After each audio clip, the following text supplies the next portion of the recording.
Kami mau teduh di hadapan-Mu ya Bapa.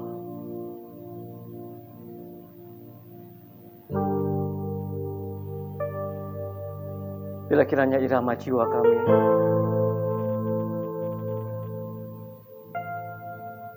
teduh di hadirat-Mu,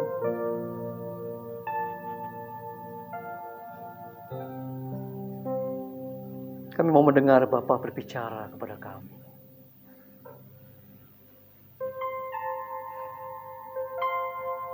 Ya Bapa di surga, kami bersatu hati, kami bersepakat.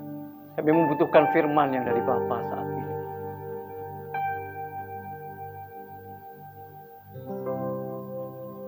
Kami membutuhkan firman kehidupan yang daripada-Mu ya Bapa di surga.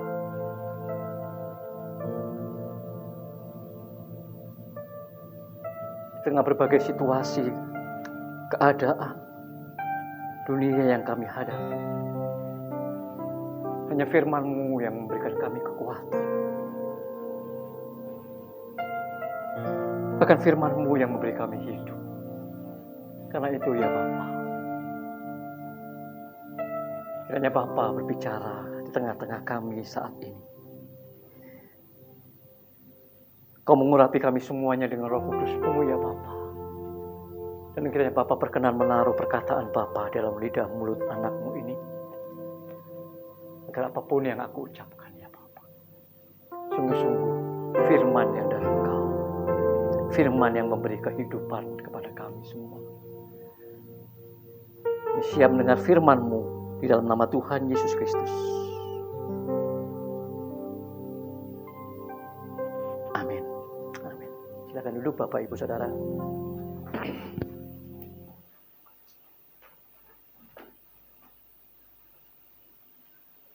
Puji Tuhan, hari ini kita nuansa Imlek dan juga Valentine ya. Dan juga Valentine hari ini bertepatan tanggal 14 dan kemarin juga tanggal 12 Hari Raya Imlek. Nah, Bapak Ibu Saudara,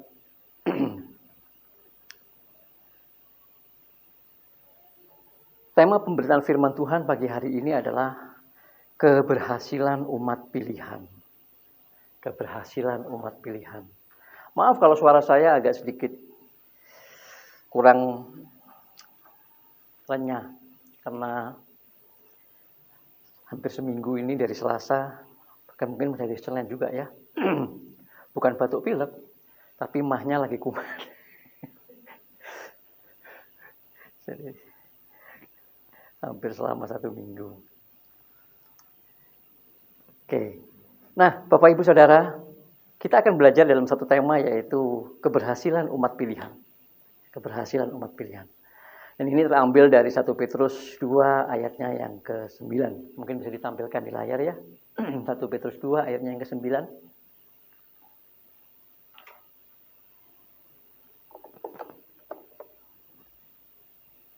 Nah, tentu ayat ini sudah kita hafal dengan baik, Bapak Ibu. Saya percaya kita semua hafal dengan ayat ini. Tetapi kamulah bangsa yang terpilih, imamat yang rajani, bangsa yang kudus, umat kepunyaan Allah sendiri.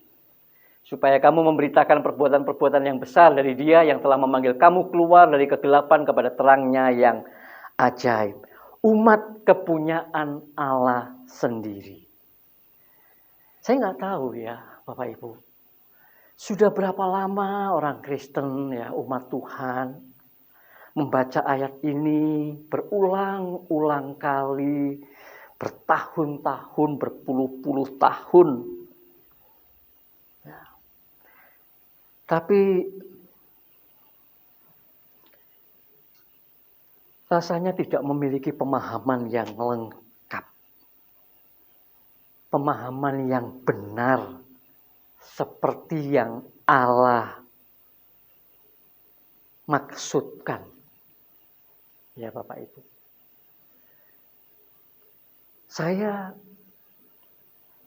sendiri pun merasa bahwa kenapa saya juga dulu begitu. Ya. Padahal ayat ini luar biasa. Dan kita mengakui bahwa ayat ini luar biasa, umat kepunyaan Allah sendiri. Ya. Tapi pemahaman kebanyakan orang dan juga pemahaman saya dulu, maka ketika kita umat kepunyaan Allah sendiri, begitu dangkalnya, begitu naifnya pemahaman yang saya miliki, atau mungkin juga banyak dimiliki banyak orang hari ini, adalah bahwa kita sudah diselamatkan dan kita nanti kalau mati pasti masuk surga. Titik. Karena kita adalah umat kepunyaan Allah. Tidak tahu kenapa bisa begitu. Ya. Mau diakui atau tidak Bapak Ibu Saudara. Ya. Itulah pemahaman kita. Ya. Inilah pemahaman kita yang tidak lengkap. Pemahaman kita yang tidak seperti apa yang Allah maksudkan. Ya. Padahal di sini jelas. Coba kita tampilkan lagi ayat itu, 1 Petrus 2. Jelas. Bangsa yang terpilih. Imamat yang rajani. Bangsa yang kudus. Umat kepunyaan Allah.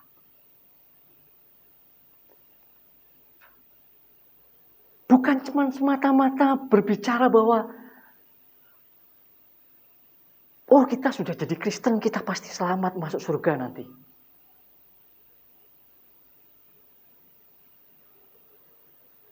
Di situ ada 3 hal. Yang pertama adalah umat yang terpilih, umat yang kudus, dan kerajaan imamat yang rajani. Kerajaan imam-imam. Ini nggak pernah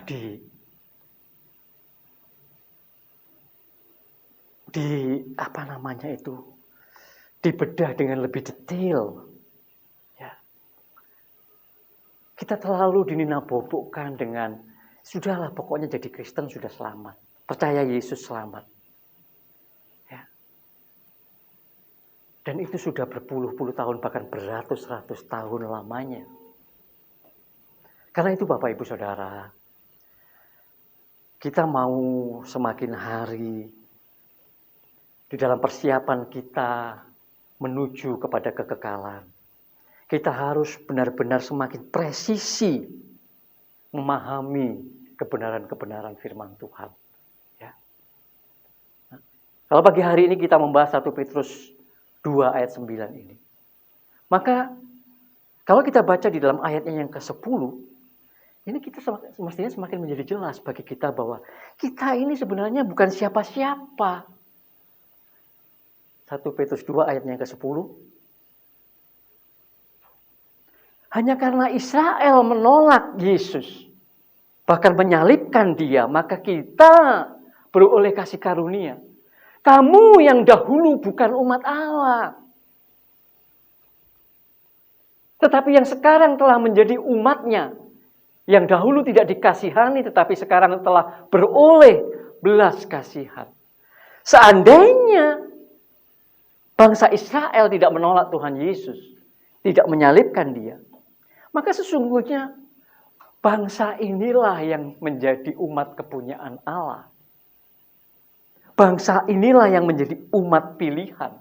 Bangsa inilah yang menjadi imamat rajani, kerajaan imam itu.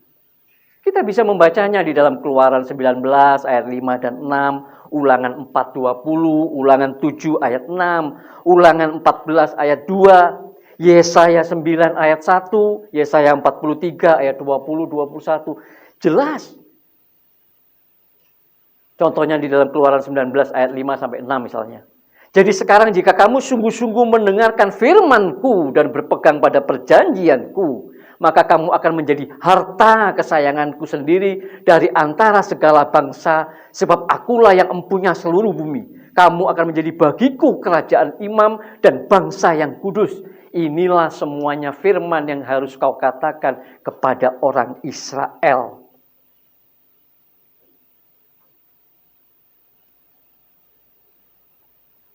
Jadi kalau hari ini Bapak Ibu Saudara, kita beroleh belas kasihan, beroleh kasih karunia untuk kemudian menjadi umat pilihan, adalah sungguh-sungguh sangat menyedihkan hati Allah, mendukakan hati Allah kalau kita tidak memiliki hidup atau mengerjakan hidup di dalam hidup kita sesuatu yang memang Allah inginkan, Allah kehendaki sebagai umat kepunyaannya sendiri, sebagai umat pilihan, yaitu umat yang kudus, kerajaan imam.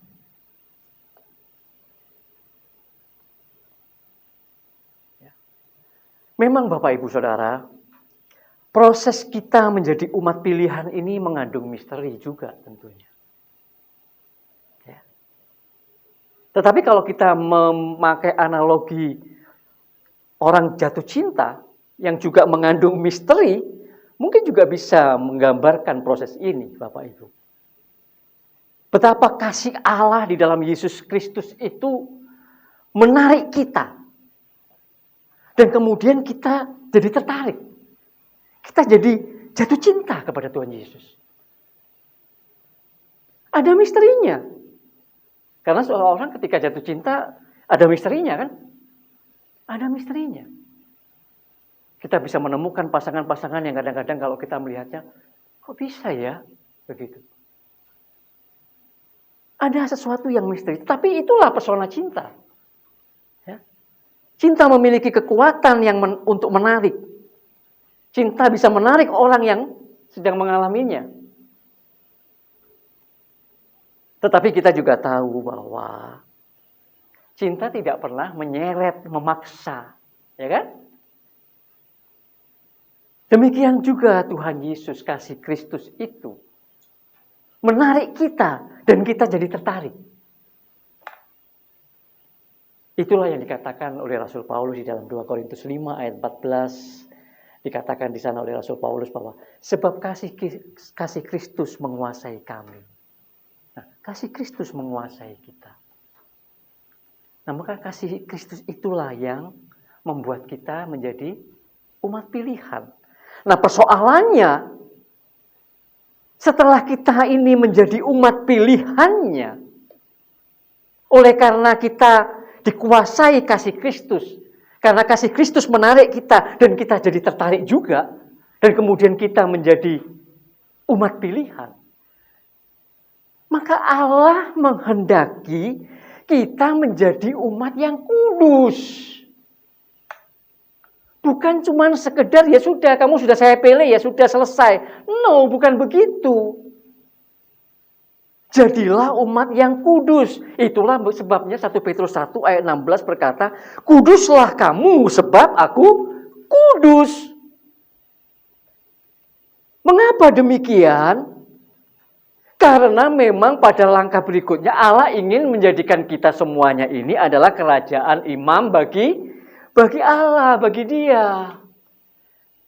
Dan seorang imam haruslah kudus. Nah, ini nggak pernah rasanya benar-benar dengan sungguh-sungguh itu diajarkan kepada umat Tuhan supaya umat Tuhan itu benar-benar bersiap diri dalam seluruh kehidupannya sebagai umat pilihan untuk menjadi umat yang kudus dan kemudian sungguh-sungguh bersiap menjadi imam-imam,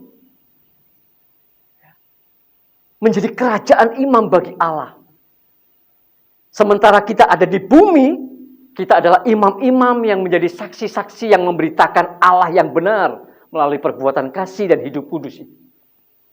Dan saat di kekekalan kerajaan surga nanti, tentu akan dimuliakan untuk memerintah bersama-sama dengan Tuhan Yesus Kristus dalam pemerintahan di dalam kerajaan surga.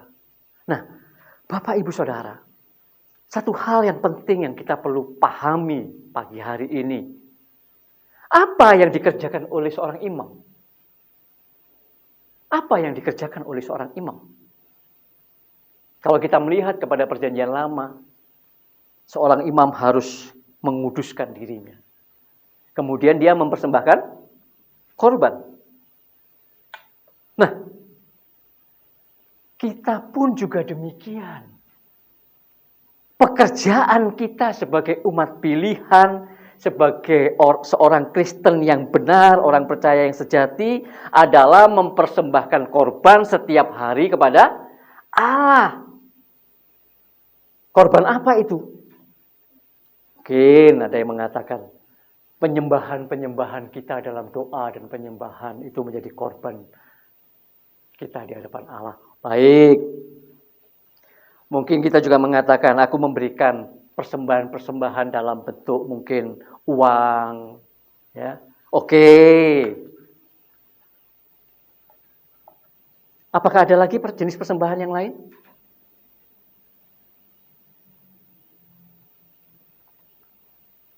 Allah menghendaki kita sebagai umat pilihan, umat yang kudus, yang dipersiapkan untuk menjadi kerajaan imam, maka kita harus mempersembahkan diri kita, hidup kita seluruhnya. Itulah yang dikatakan di dalam Roma 12 ayat 1 dan 2. Karena itu oleh kemurahan Allah aku mendorong kamu supaya kamu mempersembahkan apa? Tubuhmu sebagai persembahan yang hidup, yang kudus, dan yang berkenan kepada Allah. Itulah ibadahmu yang sejati. Jadi, kita harus mempersembahkan hidup kita sepenuhnya kalau memang kita ini adalah umat pilihan. Kalau memang kita bukan umat pilihan, ya sudah. Ya Pak, Allah memang mungkin memilih saya jadi umat pilihan, tapi saya rasanya nggak seperti itu aja deh. Yang biasa-biasa saja. Wah, ya terserah kalau begitu. Ya.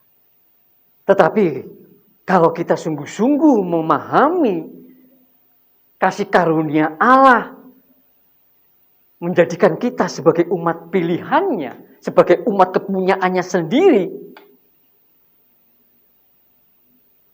kita yang dahulu bukan umat, sekarang menjadi umat pilihan, maka respon kita yang benar adalah kita harus mempersembahkan seluruh hidup kita sebagai persembahan, sebagai ibadah yang sejati. Ini berarti bahwa sebagai imam Allah, demikian juga seperti imam-imam pada zaman perjanjian lama, mereka kan menjalani hidup hanya bagi Allah. Mereka juga tidak memiliki harta waris. Ya kan? Suku Lewi tidak memiliki harta waris kan? Mereka hanya harta warisnya adalah Allah sendiri. Maka kita pun dengan mempersembahkan hidup kita sepenuhnya kepada Allah, maka kita juga menjalani hidup hanya bagi Allah. Harta kita hanya di dalam Allah saja, dan Allah sajalah harta kita. Inilah hidup hanya bagi Allah sebagai imamnya.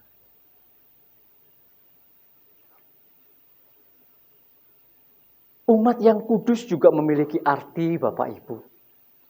Kudus itu kan artinya dipisahkan untuk suatu tugas khusus kan. Kudus itu kan artinya dipisahkan. Maka kita juga mesti harus dipisahkan. Dipisahkan dari dunia ini. Hidup hanya bagi Allah. Nah, hal yang demikian ini sudah tidak pernah terdengar, diajarkan di tengah-tengah umat. Sehingga umat tidak pernah benar-benar menyadari, memahami, mengerti dan benar-benar mempersiapkan hidupnya untuk menjadi imamat yang rajani, menjadi kerajaan imam-imam bagi Allah.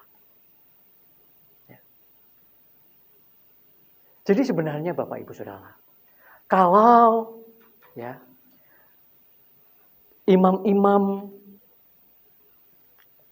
di dalam perjanjian lama di kemah suci yang ada di bumi itu mempersembahkan korban binatang, dan kemudian Allah memberikan hukum-hukumnya, ya, Tauratnya yang harus ditaati, kemudian bagaimana mereka harus mempersiapkan korban, ya kan? Maka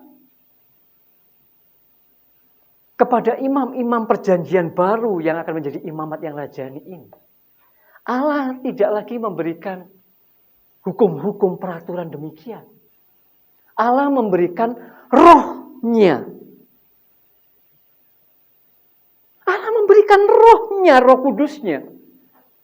Supaya umat pilihannya ini, imam-imamnya ini, tidak lagi melakukan berdasarkan peraturan, tetapi berdasarkan pimpinan Roh Kudus, mengerti kehendak Allah.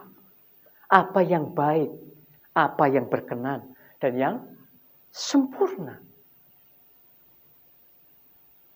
Nah inilah umat pilihan yang kalau kita mau mempersembahkan segenap hidup kita, maka kita akan mengerti oleh karena Roh Kudus apa yang baik, apa yang berkenan, dan apa yang sempurna itu. Kita jadi mengerti kehendak Allah.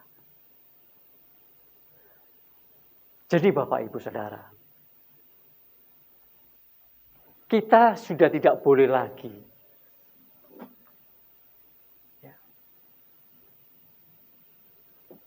hidup dalam yang namanya keberagamaan.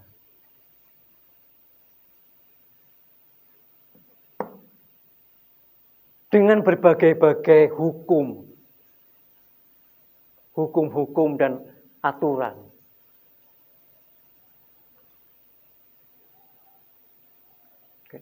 Bahkan juga di dalamnya ada liturgi. Bukan ini yang menentukan. Bahkan juga di sini mungkin ada rohaniawan. Seperti saya misalnya begini. Bukan ini juga yang menentukan. Ya. Kita sudah tidak boleh lagi ada di wilayah ini, Bapak Ibu. Sebagai umat pilihan, sebagai umat yang harus hidup kudus dan menjadi imamat yang rajani, maka kita mesti harus sudah bergerak di dalam pimpinan di sini Roh Kudus.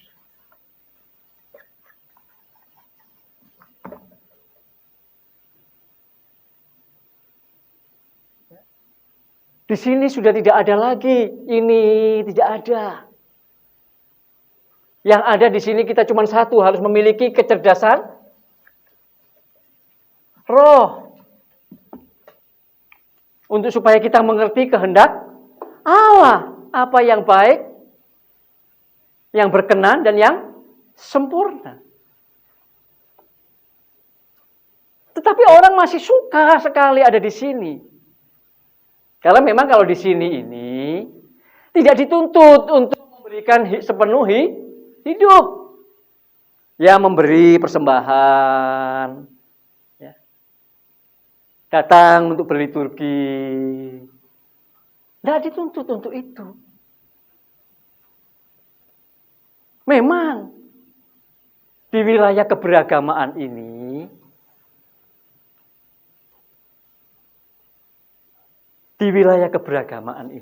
orang memang bisa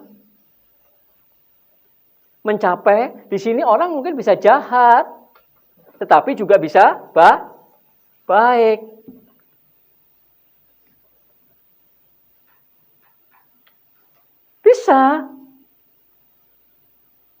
Bisa baik di sini. Bisa menjadi orang-orang beragama yang baik. Bagaimana dengan di sini, Pak? Dikatakan tadi kan di dalam Roma 12 ayat 1 dan 2. Orang di sini bisa menjadi baik, berkenan, sempurna. Nah, baiknya di sini dengan baiknya di sini beda kualitasnya. Baik di sini karena mengerti hukum. Sementara baik di sini karena mengerti kehendak Allah. Supaya kamu mengerti kehendak Allah, apa yang baik, yang berkenan, yang sempurna. Nah, orang sekarang selama ini cuma terus-menerus dibawa di sini.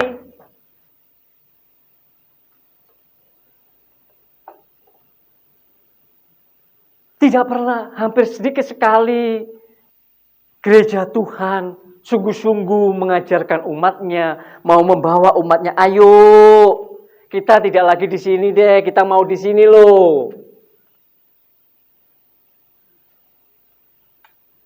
Kita mesti harus dipimpin oleh Roh Kudus untuk supaya kita memiliki kecerdasan roh.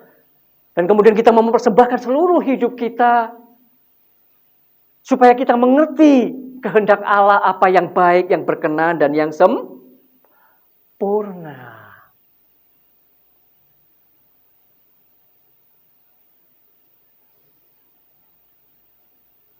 Nah, memang Bapak Ibu Saudara, ada bagian yang secara kedagingan kita tidak enak. Untuk menjadi imamat yang rajani itu, untuk bisa memerintah bersama-sama dengan Kristus di dalam kerajaan surga itu, menjadi imam-imam Allah di dalam kekekalan kerajaan surga nanti, maka Roma 8 ayat 17 sudah jelas sekali mengatakan. Coba ditampilkan Roma 8 ayat 17.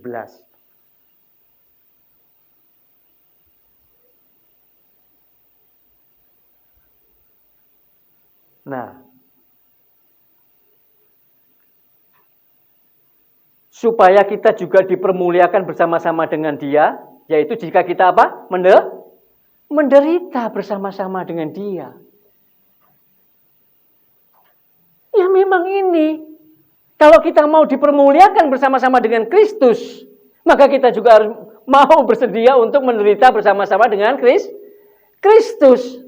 Dan Filipi 1 ayat 29, ayat yang terakhir dari khotbah saya pada pagi hari ini, Bapak Ibu. Filipi 1 ayat 29.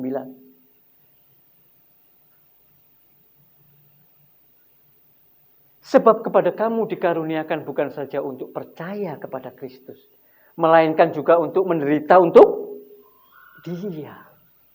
Nah, yang begini ini tidak tahu bagaimana banyak pendeta atau banyak hamba Tuhan itu malas untuk mengajarkannya kepada jemaat, karena seolah-olah mengajak jemaat menderita nanti takut ditinggal oleh jemaatnya. Mendingan jemaat dikasih yang enak-enak sajalah pokoknya, supaya betah, supaya kerasan. Padahal kebenaran-kebenaran ini sungguh-sungguh Allah menghendaki, Allah menginginkan agar diajarkan, disampaikan kepada umat pilihannya melalui hamba-hamba yang dipilihnya, supaya mereka dan kita semua sungguh-sungguh mau mempersiapkan diri untuk menjadi kerajaan imam bagi kemuliaan Allah. Amin, Bapak Ibu Saudara. Jadi sebenarnya tidak ada bedanya antara Bapak, Ibu, dan saya. Ketika kita menjadi kerajaan imam, imamat yang rajani itu. Yang membedakan hanyalah fungsi. Sama seperti imam-imam di dalam perjanjian lama, di dalam bait Allah itu. Mereka memiliki pekerjaan-pekerjaan yang berbeda-beda. Saat para imam itu masuk ke dalam bait Allah, mereka kemudian membagi-bagi pekerjaan itu masing-masing menurut fungsinya. Nah, kemudian setiap imam mendapat pekerjaan yang berbeda dan kemudian harus dikerjakan. Sama. Sebenarnya kita semua ini adalah juga imamat yang rajani. Kalau kita memahami bahwa memang kita adalah umat kepunyaan Allah, umat yang dipilihnya. Allah menghendaki supaya kita menjadi umat yang kudus. Karena Allah menginginkan kita menjadi kerajaan imam. Inilah Bapak Ibu Saudara sesungguhnya yang menjadi keberhasilan daripada umat pilihan. Bukan hal yang lain. Bukan hal yang lain. Maka karena itu pagi hari ini, setelah kita mendengar firman ini, mari kita sama-sama yuk. Ya. Kita tinggalkan pengajaran-pengajaran yang hanya menina-bobokkan, yang hanya sekedar menyukakan telinga. Tetapi mari kita mulai masuk sungguh-sungguh kepada firman yang memang Allah inginkan untuk kita belajar. Untuk Allah inginkan untuk kita sungguh-sungguh pahami. Sehingga kita benar-benar bisa berhasil sebagai umat pilihannya. Tentu saya tahu bahwa pilihan itu kembali ada di tangan kita masing-masing. Allah tidak pernah memaksa. Tapi yang jelas bahwa Allah sudah memilih kita menjadi umat pilihannya. Apakah kita mau memberi diri kita sepenuhnya untuk berhasil sebagai umat pilihannya atau tidak? Tergantung kepada kita masing-masing.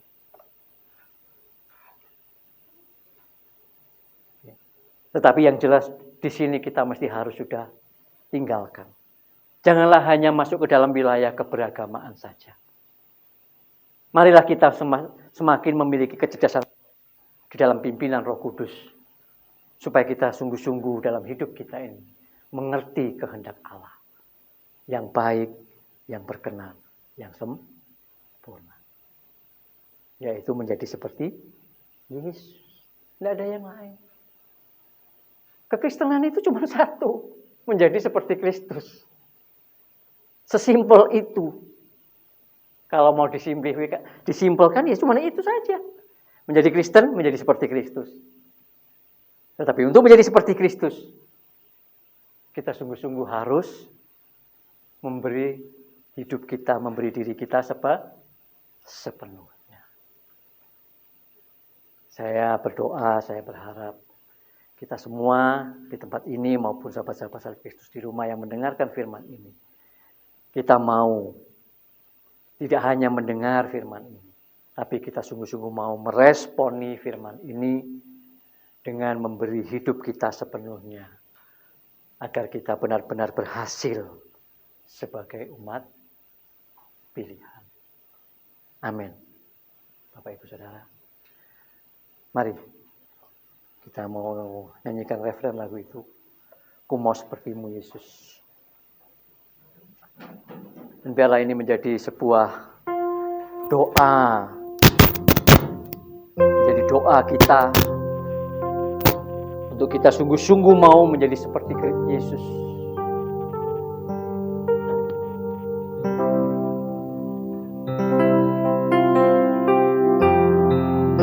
Yes.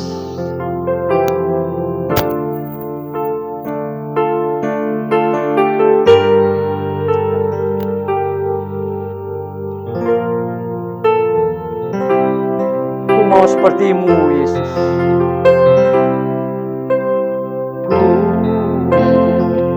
Mau sepertimu Yesus, amin. Disempurnakan selalu dalam setiap jalanku, memuliakan namamu. Ku mau sepertimu Yesus. Mau sepertimu Yesus, disempurnakan selalu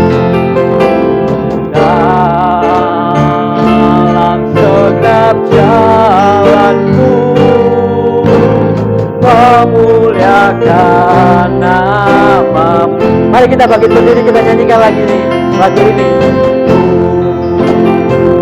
Mau seperti-Mu Yesus, sempurnakan selalu dalam segenap jalanku, memuliakan nama-Mu. Sekali lagi kita katakan, ku mau seperti-Mu Yesus. Dengan sungguh-sungguh tulus kita katakan dari hati kita, ku mau seperti-Mu ya Yesus Tuhan. Haleluya, haleluya. Segenap jalanku, memuliakan nama-Mu, memuliakan nama-Mu, memuliakan nama-Mu, memuliakan nama-Mu, memuliakan nama-Mu.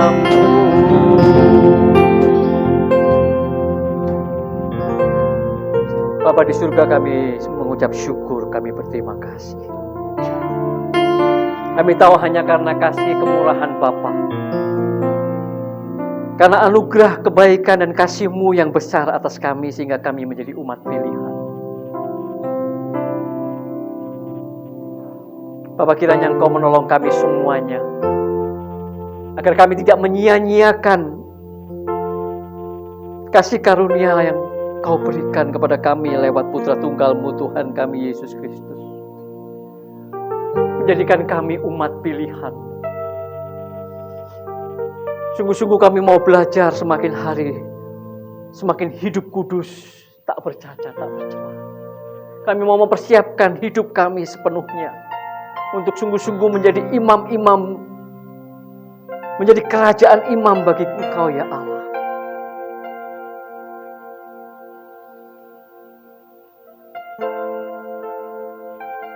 Kiranya kekuatan yang daripada Engkau, ya Bapa, melalui Roh Kudus-Mu, menolong kami semuanya.